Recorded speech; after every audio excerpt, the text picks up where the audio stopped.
Welcome back, listeners. Today's story is one that changed me forever. It's not just about betrayal. It's about transformation, revenge, and a reckoning she never saw coming.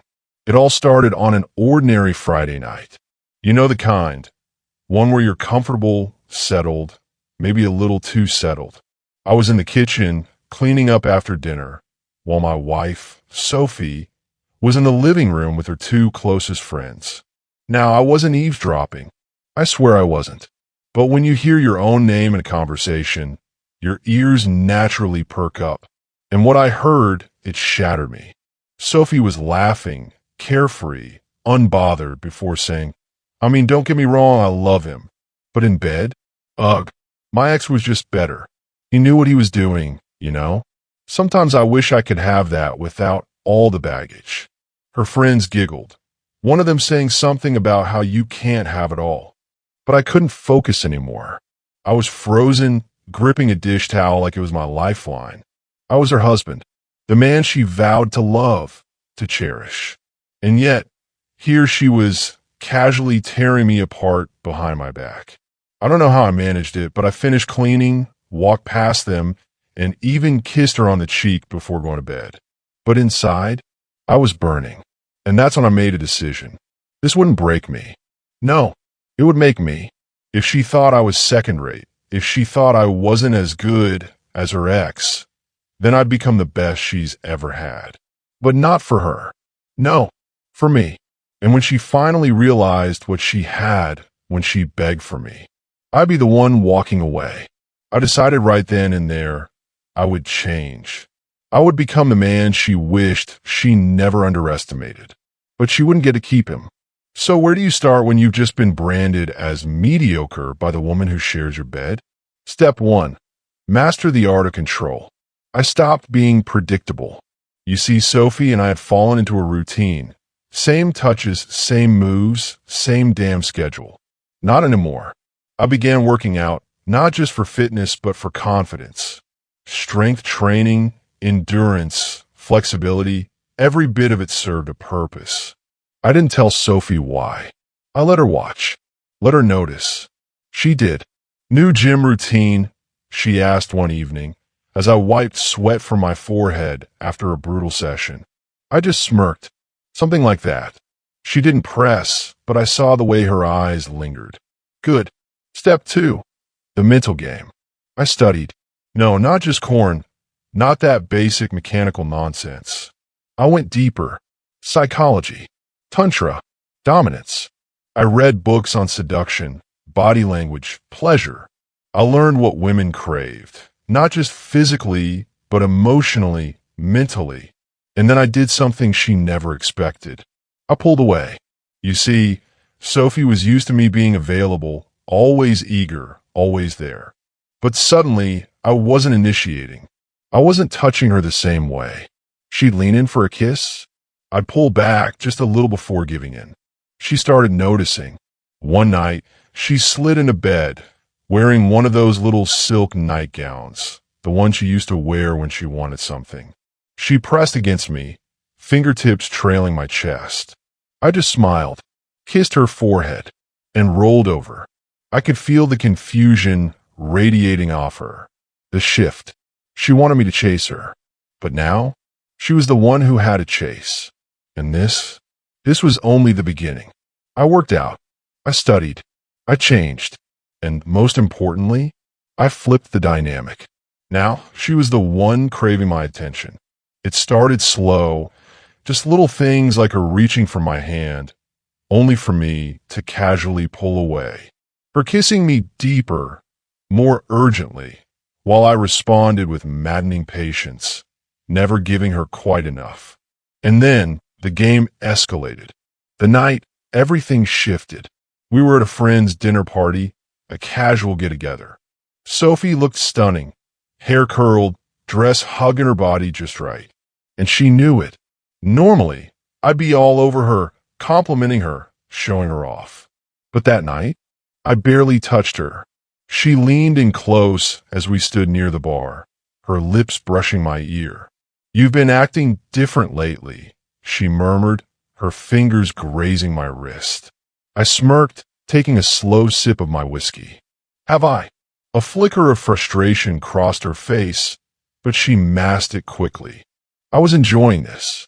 After dinner, we headed home, and the second we stepped inside, she turned to me, eyes dark with something desperate. You've been avoiding me, she accused, stepping closer, hands sliding up my chest. I caught her wrists gently, holding them just far enough away to drive her crazy. Avoiding you? Or making you want me? She sucked in a breath. I always want you. Now, that was new. Sophie had never been one to admit desire so openly before. She was always in control, always making me work for it. Not anymore. I leaned down, brushing my lips over hers, so close she could taste what she wanted, but then I pulled back, letting her chase. You're cruel, she whispered, her voice thick with need. I grinned. Am I? She was starving for my touch now, gripping my shirt, pulling me closer. And when I finally gave in, pressing her against the wall, kissing her with all the pin-up energy I'd been holding back, she melted. That night, I took my time. I made her beg. I built her up just to pull back, over and over, until she was pleading for release. And when I finally gave it to her, she came undone in a way I'd never seen before. As she lay there afterward, breathless, trembling, she whispered, "Where did you learn that?" I just smiled, brushing a strand of hair from her face. Wouldn't you like to know? The power had shifted completely. She wasn't comparing me to her ex anymore. Hell, I don't even think she remembered him at this point. But I wasn't done yet. Because the ultimate revenge wasn't just making her want me. It was making her need me so badly that when I finally revealed the truth, she'd realize she was the one who lost. And now, it was time for the final move. She was obsessed, and that was exactly what I wanted. Sophie had gone from teasingly indifferent to needy. Desperate, she clung to me, seeking out my touch at every opportunity. Mornings, she'd roll over, pressing herself against me, hoping for something more. Even at work, I'd get texts. When are you coming home? I miss you. And at night, she was insatiable. She needed me like oxygen, like her body was wired to crave only me. But here's where I changed the game. I started pulling away. I gave her just enough to keep her coming back, then left her hanging. One night, as she straddled me, moving in close, I grabbed her hips, held her still, and whispered, "Not tonight." She froze. What? I smirked, kissed her forehead, and rolled over. I'm tired. I could feel her frustration in the air. The way her breathing picked up. The way she sat there, stunned, as if the rejection didn't make sense. Because for the first time, she wasn't the one in control. The breaking point. It only got worse for her. I'd tease her, light touches, stolen kisses, but never follow through. She started dressing differently at home, trying to get my attention, whispering in my ear, begging for just one more night like before. And I'd just smile and walk away. It was driving her mad.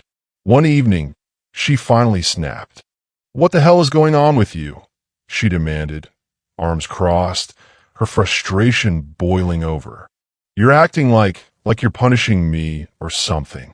I tilted my head, pretending to think. Punishing you? Now, why would I do that? Her brows furrowed. I don't know, but something's changed. I don't understand why you're being like this. That was it. That was the moment I had been waiting for. I stepped closer, looking her dead in the eyes, my voice steady. You don't understand? Fine. Let me spell out for you. She blinked. What? I inhaled slowly, then said the words that had been burning inside me for months. I heard you. Her face drained of color. I heard you that night with your friends. I continued, voice low, controlled. I heard you say your ex was better than me in bed. She gasped. Oh my God. I cut her off. You laughed about it. You compare me to another man and didn't even think about how that would feel. Her hands flew to her mouth. David, I No, I shook my head. You don't get to talk. You don't get to apologize now. I let out a humorless chuckle. You want to know what's funny? I became exactly what you wanted. I pushed myself. I changed, I evolved, and guess what? Now you can't get enough of me. She swallowed hard, her eyes glossy with guilt. I didn't mean it like that. Didn't you? I took a step back, watching her unravel. Because the way you're acting now, the way you need me, I shook my head. I won. And now, I don't even want you anymore. Her lips parted, her whole body tense with realization. You don't mean that. I smiled, slow and cruel. Don't I? Her hands trembled. David, please.